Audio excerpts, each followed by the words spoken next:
నుంచి ఎలాంటి ఇబ్బందులు పడుతున్నా సరే స్క్రీన్ మీద కనిపిస్తున్న నంబర్కి అయితే కాల్ చేయండి. గురుగారు చెప్పండి గణాలు ఇవి ఎందుకు ఇంత ప్రాముఖ్యత ఇస్తారు. ఓకే, కాలర్ ఉన్నారు. హలో నమస్తే అండి, మీ పేరు? ఈశ్వరమ్మ గారు ఎక్కడి నుంచి కాల్ చేస్తున్నారు? ఓకే, ఎవరి గురించి తెలుసుకోవాలనుకుంటున్నారమ్మా? మీ అబ్బాయి పుట్టిన తేదీ, టైం చెప్పండి అమ్మా.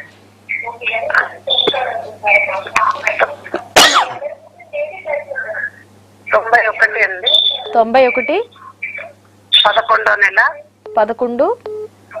11/16వ తారీఖు. సరే అమ్మా, టైం చెప్పండి. ఉదయం 5:40కి. ఏ ఊర్లో పుట్టాడమ్మా బాబు? ఏ ఊర్లో పుట్టాడు? హైదరాబాద్ అండి. ఓకేనండి. సో ఏ పేరండి మీ బాబుది? శ్రీనాథ్. సరేనండి, శ్రీనాథ్ గురించి మీరు ఏదైతే అడగాలనుకుంటున్నారో గురువు గారితో మాట్లాడి తెలుసుకోండి. హలో హలో నమస్కారం అండి. అమ్మా చెప్పండి అమ్మా. అమ్మా, టీవీ చూస్తూ మాట్లాడొద్దు, టీవీకి దూరంగా వచ్చేసేయండి, ఓకేనా? లేదంటే కాల్ కట్ అయిపోతుంది. సరే మాట్లాడండి అమ్మా. మా అబ్బాయికి వివాహం కుదరటం లేదండి.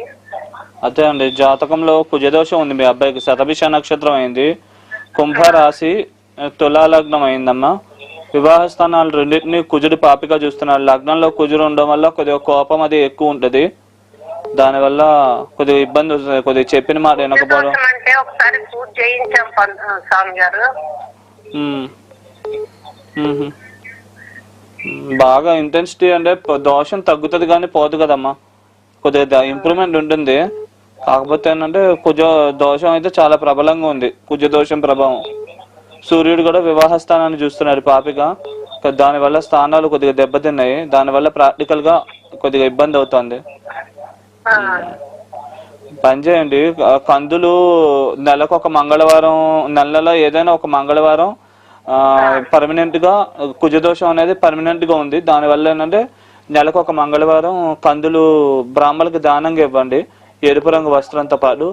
అది ఇచ్చి శివాలయం చుట్టూ ప్రదక్షిణాలు చేసుకోమనండి. శివాలయం చుట్టూను దగ్గర లక్ష్మీదేవి టెంపుల్ ఉంటే గనక ఈ 2 టెంపుల్స్ దగ్గర ప్రదక్షిణాలు చేసుకోమనండి.